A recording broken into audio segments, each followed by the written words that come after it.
Olá, seja bem-vindo. Está começando mais uma edição do Jornal Toda Hora. Agora é meia-noite e eu te convido a acompanhar comigo as notícias dessa madrugada. A Organização das Nações Unidas pediu que os excessos sejam evitados nos confrontos entre Israel e o Hezbollah no Líbano.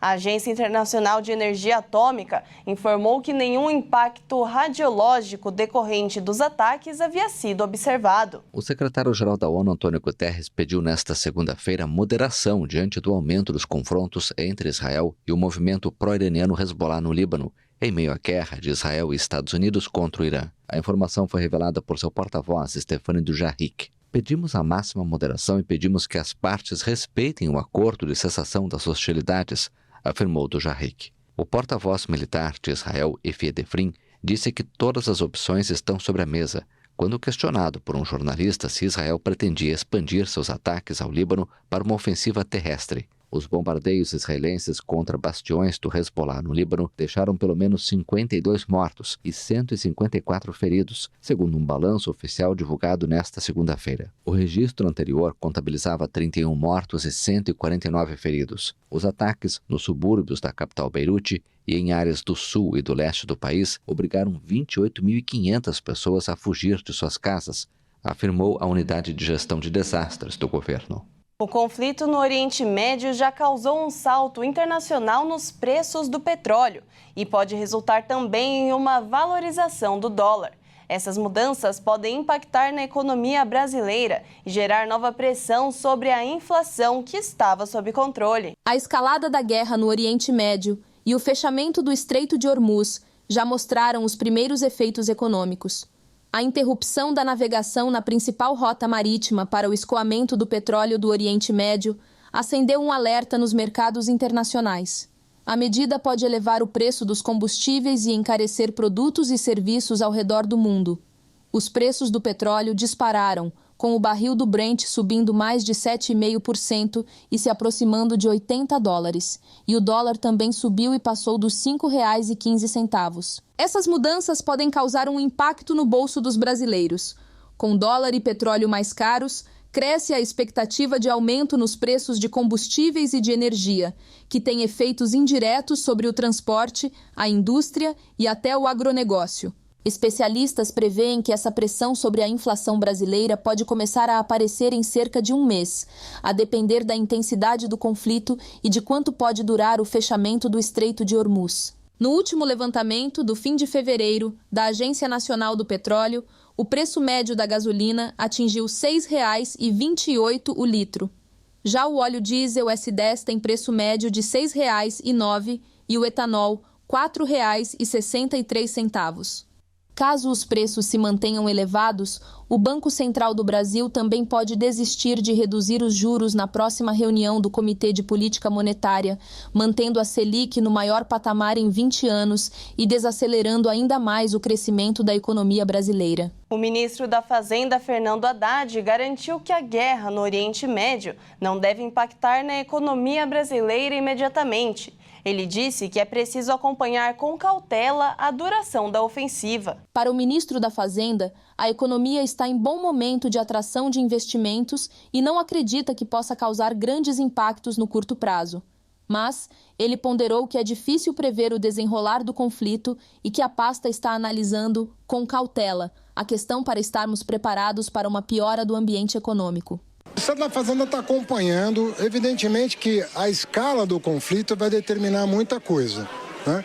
Agora, a economia brasileira está num momento muito bom de atração de investimento, então mesmo que haja uma turbulência de curto prazo, ela não deve impactar as variáveis macroeconômicas, a não ser, conforme eu disse, que esse conflito venha a escalar, né? O Brasil tem uma pauta de exportação, tem um superávit na conta petróleo elevado, né? Um superávit elevado, mas ninguém está contando com isso para tirar vantagem, muito pelo contrário. E o PIB do Brasil cresceu menos no ano passado. Segundo o IBGE, a economia brasileira totalizou mais de 12 trilhões em 2025.